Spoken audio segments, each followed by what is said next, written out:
Okay, we went to Columbus to see. I was ready for something big. I was like, "Ooh, they're coming!" So I'm excited with everything. So Rebecca's like, "Tell us." So I'm just gonna tell you that I have to buy another TV for my house because there's gonna be more girls than boys. Two girls, my God. So if you see me walking here with a pink, yeah, you can understand. It's, my God, it's gonna be two girls. My, it's not a boy or a girl. It's two girls. My, we are so excited. But we're gonna keep trying. Huh? Leonie's like, stop it, no. She's like across, no. But we will try. We're gonna get our boy. Probably next time we're gonna have 3 boys. No, oh my, in the name of Jesus, no. I wanna stop playing with people. I said to Haley, Brittany, you're gonna have twins. I was just playing. I think in the name of Jesus, receive twins. He just give it to me. I think he was laughing, and I was expecting 2 boys or something like that, and I think God in all this time He's been playing with me. You're gonna have 2 boys. I'm gonna get 2 girls. So I'm not gonna ask anymore. And just if you want, give me what you want. I'm so excited about my girls. I love Daphne, and I said to Leanne, the girls are our daddies. That's my girl. And Leanne's with Daphne all day. But when I get there, it's like, Papa! That's my best time in the day, when I get home and I can see her. And she's always excited. Too much, but. I'm excited about today. Tomorrow I'm going to be going to Cuba. And I have to switch from Spanglish to Spanish tomorrow. Sometimes when I get to Cuba, the first week, I'm speaking Spanish and I have words in English coming. And the people say, wake up, you're here in Cuba. So because it's so, like, when I'm preaching, I say some Spanish word. In Cuba happened the same. So I have to be a week over there so I can transition from Spanglish to Spanish. But I was thinking this morning about Papa God, Papi, and myself as a father. When Daphne was in Leanne's belly, I was always praying. When I came here, I heard like, you're a good, good father. It's who you are. It's who you are. Can we sing that part? I'm gonna teach you. This is Eduardo, by the way, from China, no, from Cuba.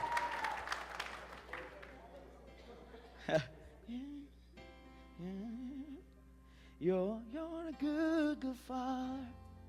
It's who you are. It's who you are. It's who you are. And I'm loved by you. It's who I am.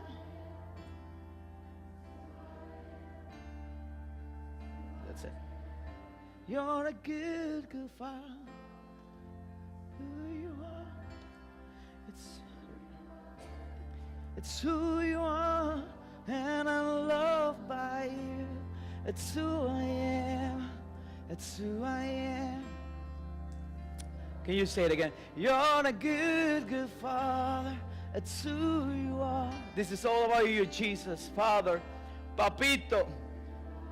And I'm loved by you. It's who I am. It's who I am. It's who I am. Say you are perfect enough. Say you are. You are perfect to us. Say you're a good father. You're a good, good father. It's who you are. It's who you are. It's who you are. And I'm loved by you. It's who I am. It's who I am. There is, like Mama Lee is always saying, she have many titles. And I feel we all have many titles. Like you're a pastor, you are the boss in your house, or not your house, in your job. You're the man of your house. You're a preacher. You could be an apostle or whatever you have as a title.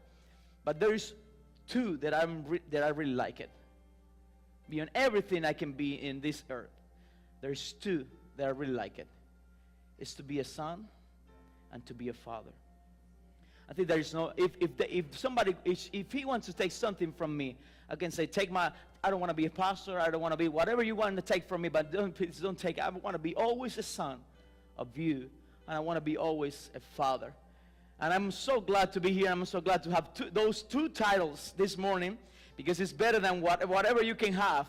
Being a king, being a master, being a preacher, whatever you have, that's beyond everything. Being a son of God, it's different. It's so fun, like Mama Leah said. It's always so fun to be a son. And when we were singing this song in the beginning, when I first came here, I didn't know what you're a good father. I knew that part, but I was always crying when we sing that, because I say, I just want to be as good as you are. Just teach me how to be a father like you are right now. Have that compassion, at the same time have that way to act, that you can just give me a better way. You can just, like, sometimes you slap me, but I can feel love in the middle of everything you do to me. Let me be a good father like you. So I was thinking about this, and I have a story for you. I know in Spanish. Let me try to translate it to English. Or you want me to say it in Spanish? In Spanish? Okay. No, yeah, you won't get it. So there is a father. There was a father, and he had a son, and you know, in that time, he had a lot of horses, a lot of things, a big house. He was really healthy, really rich. He had a lot of money. So in that time, he said, you know, his son was like, he said, Father, I want to take a ride. I want to go with my horse, and they got the best one, a white one, really nice. He was like, oh my God. He went out to ride his horse, the best one in the town, the city, because he was rich. His father had money, so he deserved it. He took the best horse, and he was like, so in that time, something happened. He fell, and he broke his legs, and he couldn't walk anymore. So when they brought him home, somebody told to his father, you know, oh my God, how you have a really bad luck. Oh man, you look at your son, you have money, but you cannot fix his legs. You have money, but your son is paralyzed. He cannot walk. And the people say, you had a really bad luck. And he said, good luck, bad luck, who knows? Something happened. The king said, you know, all the young people from 15 to 20 have to go to the war. And they all have to fight for the kingdom.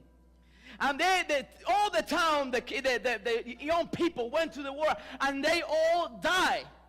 But the only one who was there, who was alive, was that son. And somebody came and said, you have a very good luck. He said, good luck, bad luck, who knows? And I really like to think about that we don't have good luck or bad luck. We as a Christian, we don't have, like, you know, if I wake up and my right foot is going to be fine. Today is going to be fine. In Cuba, so people think about that. When you wake up in the morning, you cannot touch the ground with your left legs, because it's bad luck. You have to do it with the right one. If you cannot open an umbrella in a building. You have to go outside, because that means bad luck. If somebody puts salt on you, that's bad luck. So the people think about good luck, bad luck. If everything is going bad in my life, that's really bad luck. If everything's going really good, oh my God, I had the favor today. It's a good luck. Yo, I feel I don't know about people outside, but we as a Christian, we don't have good luck or bad luck. We just have what we declare.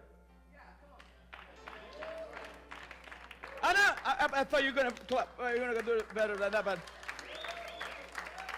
So I'm really excited to think about I can wake up in the morning, and because I don't have good or bad luck, I just have what I declare. When I think about that, I wake up in the morning and say, today it's going to be a perfect day. I'm just going to picture with Daddy God what I'm going to do today. And I'm really thinking about that my sons and daughters, they don't have good luck. They always have what I declare over them.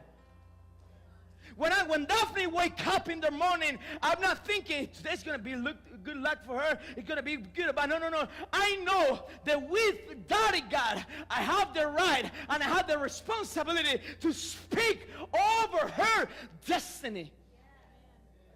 I don't know if it makes sense to you. So Olivia's going to help me right now, right here. Sorry, I was, Olivia.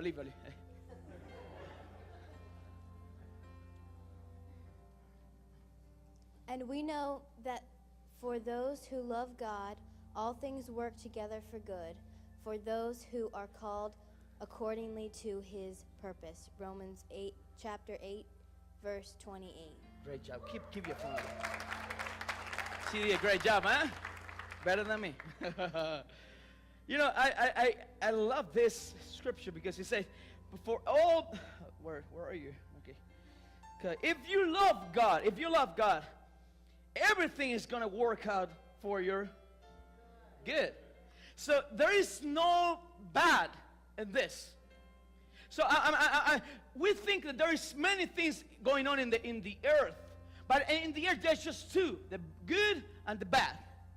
The enemy, he takes out the bad part and he's trying to make his deal with you. He's trying to make his agenda with you. But and the other part is God, that is always good in the middle of everything you're going through right now. He's always good and he's always will be good. So what I think, you know, if I love God, the good luck or the bad luck, it doesn't work with me, because if I love him and he loves me, I'm just in alignment with his goodness. But in the middle of everything that I'm going through right now, that I don't like it, I know that he's still good. I mean, I really like this. Ayúdame, help me, come on. So I can have time to come and to see this. So people think there is a good things in the world and there is a bad thing in the world, but I know there is goodness and there is the enemy trying to do everything against your life, and God is trying to do everything good for you. So this sickness that you have is not here because the enemy wants to kill you. Probably he wants to kill you. That's true. But there is a good Father that has always been good, and he always will be good. That he will take care of you. But what in our mind we think this situation means that he's bad, or I have a bad luck. You know, let me go through this right now. You know, we all have glasses. Probably you don't have glasses like me right now. That's why I have to.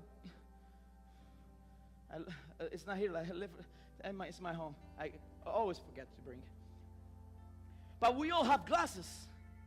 Like Pastor David had glasses right now, but Rebecca, she doesn't look like she had glasses, but she does. Because we all have the same world, but we all see the world different. We all have the same view. We all have the same tree. Even you can put a tree right now here, and if I ask 20 of you to describe that tree, it's the same tree. There is no variation in that tree. It's the same one, but you have 20 people that they're going to see things different in that tree. Because even when we see the same, we all process different. And we all have different glasses. And right now, probably you are looking the world through your mom's glasses. Or you're looking the world through dad teacher glasses. Or you're looking the world through the situation that you had in the past. Well, you're looking at your new husband through the lenses of your old husband. Or you're looking, everything you're looking right now probably is with the wrong lenses. Probably if you put a new lenses, you're going to see that everything is going to work out for your good. Even through everything that I'm going through right now, everything has a destiny for our good. I don't know if it makes sense to you. What if we are looking at something wrong? When I started at 13, the doctor said you have to wear glasses. You have to do it. It was amazing because Like, if I don't have my glasses, I can read this right now, but if I right there with Brielle, is you Brielle? Okay, yeah. If I'm right there, I don't see nothing. But if I put my glasses on, I can see everything that you have here. And it doesn't matter. It's the same picture for each one of us. But the difference are our glasses. Where are we looking with our glasses? What? Let me ask you a question. Can you imagine you walking 20 years of your life with the wrong glasses?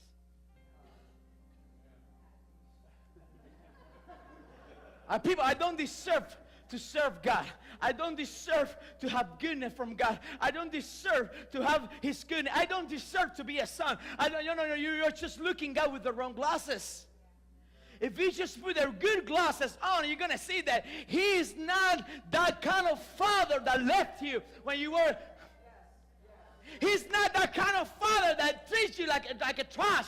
He's not that kind of father that spoke bad things over you. Since you were born, your daddy was saying, I'm proud of you. You have a destiny. It's going to be so fun for you. But it is the wrong glasses. The wrong glasses, everything. You know, when you have another glasses, there is not your prescription.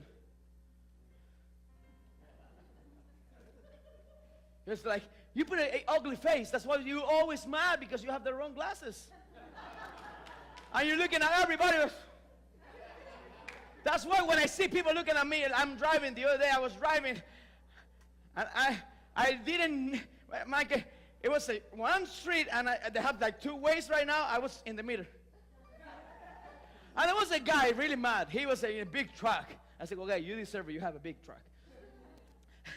he went up, and he said, this is two ways, two lines. Be careful. And he was like, I said, oh my God, this guy's blind. He should be getting new glasses, because he's looking at me with that kind of eye. It's just because you don't see good. People that treat you like trash, they don't see who you are. They didn't see where you came from. People say, you know, I'm just looking at you. You're a mess. You did this. No. You're looking with the wrong glasses, because since I came back to home, since I get back home, God give all my brothers and sisters new glasses so they can see me as who I am. I don't know if it makes sense to you. And there's always people like thinking like everything's bad. I had a friend in Cuba. He was a mess. He said, every time I was saying, you know, there's a big revival movement that's coming. He said, oh, the time is coming. Jesus is coming. We're all going to die. My family is going to die. I said, good luck with that. I didn't want to talk to him, because he's always negative. He's always trying to bring up the worst thing in everything. Can you imagine? There's people like that. All they see, it's bad. There is nothing, oh, today it's raining. It's a bad weather. Tomorrow, oh, it's sunny. You have 80 degrees. How can we, it's snowing, 0 grade. That would be me in the snow.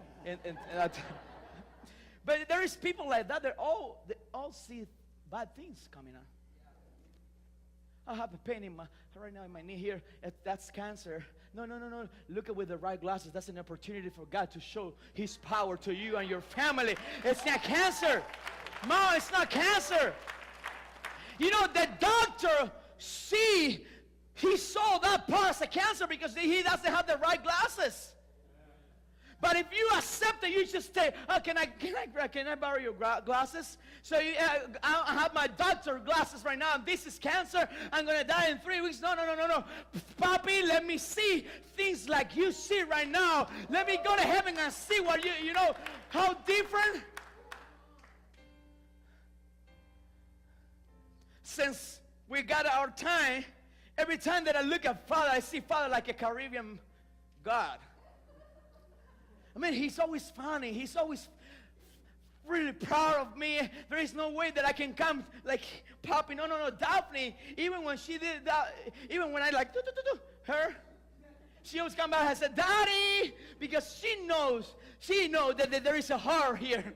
There is a heart that beats for her. She knows that there is a Father that love her. That she knows that she will, when she wake up at night, she knows, she say, Papi, come up here. When she have a nightmare, she know Papi will be there. She know Daddy will be there. When she fails, she go, Papi. She know Papi will be there. When she do bad things, they lay on it like, she run, Papi. And that's where the right glasses. He's not mad of you. He's an excellent father. He's so funny. You know what happened? When we were grow up, somebody affect our self-esteem. That's why you see your neighbor as you see yourself. That's why you see the world as you see yourself. If you're negative, everything surrounding you is going to be negative. If you have pride in your heart, everything will be like, oh man. If somebody treats you as a trash, you're going to think you're trash and people are trash. You know, because somebody affects our self-esteem. And we don't know what we have. We don't know who we are. And we don't know, we think that because I have this mark in my head, I'm not perfect. No, that was a sign from God that, I like you. When I have my baby, they give me they cut me in pieces. And those babies came out and I have a big scar here. And it's so ugly. Oh man, that's the mark of giving life. That's the mark of, self-esteem is not about showing the best of you. It's that you're not afraid to show the bad things of you. Because I know who I am. I don't care if you know my bad part or my good areas. Because I know who I am. I'm in His life. I'm sitting with Jesus. I'm there in His throne. And every time that my Father look at me, He said, oh my God, how beautiful. I create you perfect. And those things that the people don't like about you, I love it. I'm so excited about you. Let's fix this area. But nobody has the authority to fix you. Because nobody creates you. So self-esteem, it's about, how can I see myself? People think that's not important. I mean, it's important because the Bible says you're going to love others as you love yourself.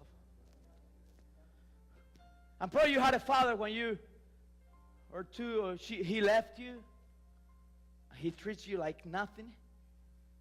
And right now you're living with that in your car. Say, I know that he's a good daddy, but I'm looking God through my father's glasses. And I cannot have a relationship with this father because my real father, my physical father, left me. And I cannot be in your presence because every time that I was in my father's presence, he beat me up. He just put me down, and he never said that I was good enough. That's why when you came to Father, there is no way that you can accept His love because somebody destroyed your self-esteem. Somebody destroyed who you are, who you really are. That's why fathers, we have the authority, the right, and the privilege to work with Daddy and be partners in our children's destiny. I'm feel that I'm preparing Daphne's destinies right now. I'm not creating a destiny for her. I'm just in alignment with my daddy, and he let me know what is coming next. What is coming next? So my job in this earth is not just giving her food. It's not just giving her good things. My job in this earth is to know what is her destiny and help my daddy to prepare her destiny. I don't know if it makes sense to you. I want to talk for a couple minutes about the power of declaration. These days have been like I've been like, woo, I'm messed up right now in the good way. Just drinking from His presence. This morning I was in my throne. I have a throne in my living room. Nobody can touch it. Just Daphne. But I have a big throne that I can just sit down and like, oh, and my legs is like, oh my God, it's just in front of the TV That's heaven. Ooh, so I wake up today at 7 o'clock. Daphne, she woke me up. And she went back. She wanted to sleep with Lene for a couple of minutes, so I left her there. And I went to my living room, and I was like, listening, like sucking music. Like, my God, this is so amazing. You're so good, Daddy. He was bringing me back to those times that I felt that I was nothing, that I felt that I didn't deserve nothing. And he said, look at, I'm going to show you how I was looking at that point. And when I see his picture, I mean, I wish I knew what you thought about me. So I went back and he started healing those areas. So Daphne came and you know, she wanted to see cartoons and everything. So I played that, and I was there. And she came, and she was like, so, she looked at me when I was in that process of receiving healing. She looked at me and said, I think she knew what I was receiving at that point. And I realized, and I'm going to finish with this, that in Isaiah chapter 40, verse 8, can you read it for me, sweetie? Yeah, it's up. The grass withers, the flowers fade, but the word of our God will stand forever. Hallelujah, thank you. I want to thank you, brother. You're doing a great job. Wayne, you're doing a great job. We love you. Thank you, Kevin, for training him, and you guys are amazing. So, it says that the grass, but the word of God endures forever. Stand forever. And I was searching the other day something that, what declaration means. Declaration means a statement. Statement. You declare something. It's a legality. It's not, you know, when we talk, we just talk. When we declare, it is not an option. It's a declaration. It's a statement from heaven. And you know what? You know, declaration is a word of legalization. No, when you legalize something. Legalization. I like it. Well, listen to me. Declaration is so important in the Bible that even if you want to accept Jesus in your heart, that's the way to do it. To declare that He is your Lord, your Savior, your dad. So, but declaration, God told, I think it was Peter, and say, everything you declare, everything that you declare, declare is not something that came out from you. It's something that you took from the King and you established in the place you are. Declaration is not your own wish. Declaration is not your own desire. Declaration is a word from heaven. So when my grandma, she had cancer years ago, I know I shared with you, and the doctor said she is 99% that this is going to be cancer. She will die in 6 months. I went back to my father's car, and I played music. I said, nothing's impossible for God. And I say, I'm not speaking from Josue. I'm not speaking from, I'm going to declare something. I went back and I leaned back to the Father's heart. I said, what is your destiny from my grandma? And he said, she's going to know your children and your children's children. So she will be alive. So I took the word from my father and I said, she will be alive. And we and we are going to go through this. So I didn't speak from me. I took the word from my father. And I came back to earth and said, I'm going to legalize. I'm going to make a statement right now. I'm going to make a law right now. She will not die because I'm declaring it's not good luck. It's not bad luck. It's everything that I declare. It's going to happen. Woo. You know, the trees, the animals, they don't have the right to declare. Because the weapon of the army is the rifles and everything, but the weapon of the generals, the kings, they never go back and say, let me fight with them. People, no. The word of the king, it's a law. So I don't have to fight against you, enemy, right now, because there is a word that came from my king that I'm just going to legalize right now. My father, you will not die. She will not die. I'm just going to go back and say, you know, let me know what is your destiny so I can be in alignment with you. I don't want to declare something that is not in your heart. And I'm going to finish with this, I promise you. I'm really disappointed sometimes when I see men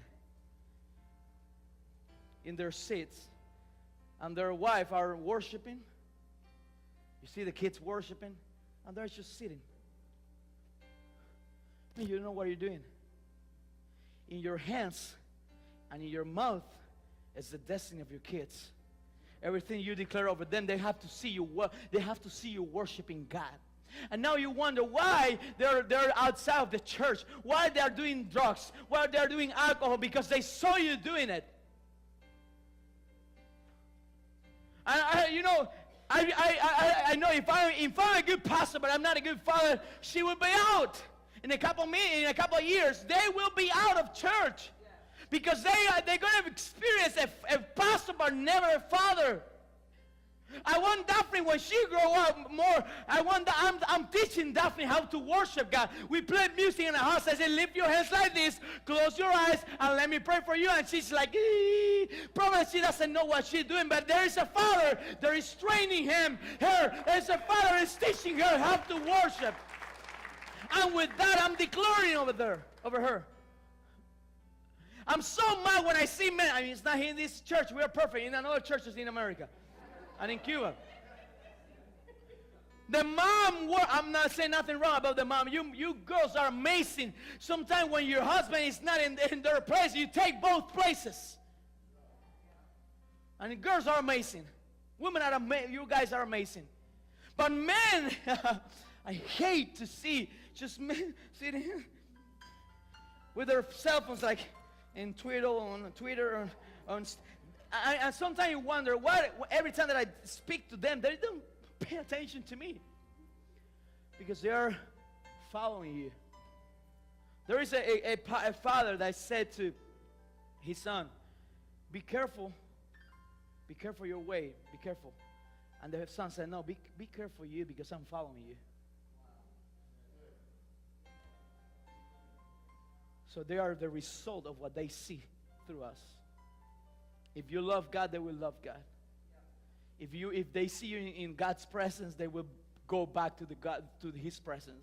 If they see you praying, they're going to pray. If they see you worshiping, they're going to worship. If they see you with your hands up, they're going to come out. I was so excited to see Judah. He's amazing. He always comes every time he came to the church with his big cross. In worship, in our youth, he was always like living, worshiping. And I was sometimes worshiping right now. I'm seeing you guys, and I saw his father worshiping. And I said, that's it. Now I can see. Now I realize it didn't just came from him. He saw somebody doing it in his house.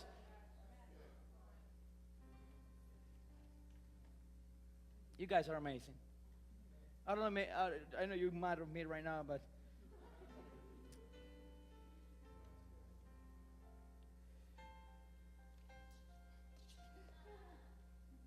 I was studying something.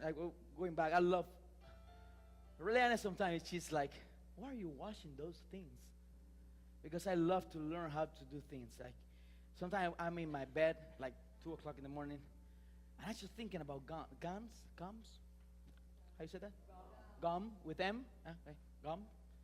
It's like, how do they make those? So I thank God for you two. Yeah, I go back and say, you two, and she wake up at 1 or at 12. I say, why are you washing? People like, and I would just go back to see how they did it. I'm just thinking airplanes. I'm going to go back to see documentary, everything, airplanes. And the other day I was thinking about sound. I said, I just want to know more about sound. And I went back and I was searching from NASA. Is that correct? NASA? And they're saying, I'm not saying, I'm not telling you something that I search a lot. And they said that the earth sing. And they went back and they put it. It's a really bad song, but no. It's a. But the earth have a voice. The earth have a voice. They are singing to our God. The Bible said the birds, they sing to our God. So the sound of your voice is so important.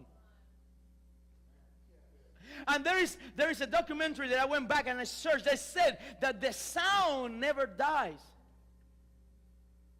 Like if you speak something right now, it's gonna be because it's about, you know. Let me show you this. It's to be able to create a sound, you have to have energy.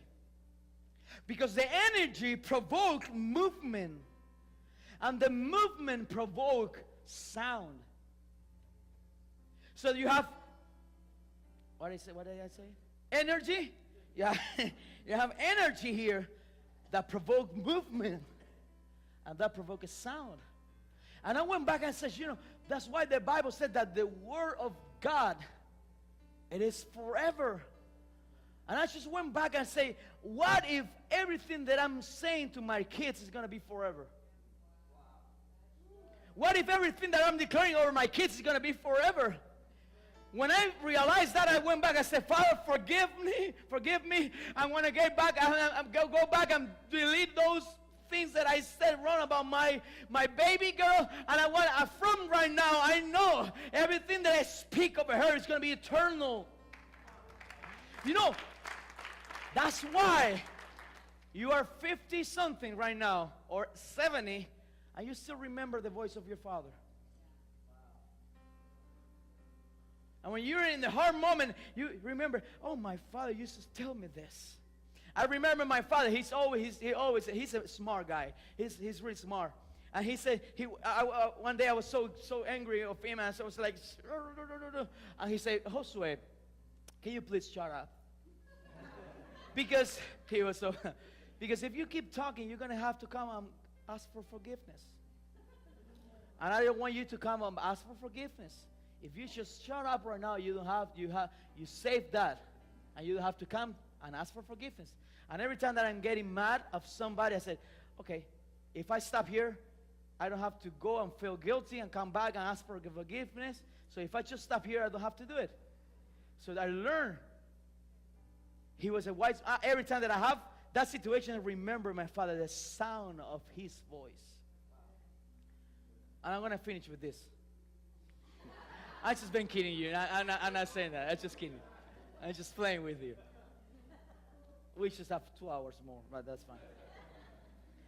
Can you imagine everything that you, Papa Ray, everything you said about your daughter, everything that you're saying right now, even right now, it's coming upon her. It's a cover for her. It's a cover for your son. Everything you've been declaring over your kids. I can see what I've been declaring over Daphne. When she was in the Lioness belly, I said, she's going to be a prophet. She's going to go to the nations. And she's going to have the inheritance of the family. Can see her traveling around. And I said, I put her the headphones in her Lioness belly. I said, you're going to be also a musician. And she loves music right now. She's destroying my piano that I have in my house, but that's part of the process. And when we went to Miami years ago, we were in the building. I was doing worship in that conference, and she started crying, and we took her outside, and we didn't know what was happening. Jesus touched her.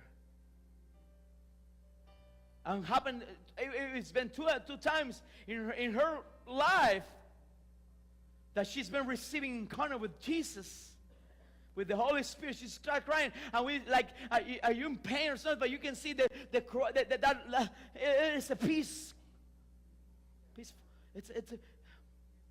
So everything they are declared over her, is coming alive. I'm going to give you an advice, and I want to do a prophetic act right now here. If you're a father and you have your kids right now, can you come up here for a second? You and your kids. I want you to, the fathers right here and the kids right there.